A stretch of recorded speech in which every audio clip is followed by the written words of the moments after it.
Со 1.500.000 евра од денес Кочани решава голем проблем. Ја одвојува атмосферската од фекалната канализација.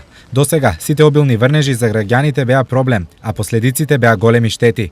Нив најмногу ги чувствуваа жителите на улиците Теодосије Паунов, Роза Петрова, Страшо Ербапче и Димитар Влахов. Со ова ќе се реши голем проблем, поготово на оваа улица Страшо Ербапче, бидејќи самите знаеме дека во изминатиот период жителите кои гравитираат на оваа улица имаат проблем при големи дождови да дојде до излевање на фекалната канализација во нивните домови.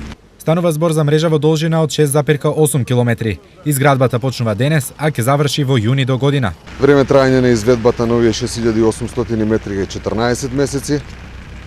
Се надеваме дека ќе го завршиме проектот на време, со што ќе му возможиме на градот да има подобри услови од инфраструктурната мрежа во самиот град. Средствата се обезбедени преку Европската банка за обнова и развој, а дел дава и општината Кочани.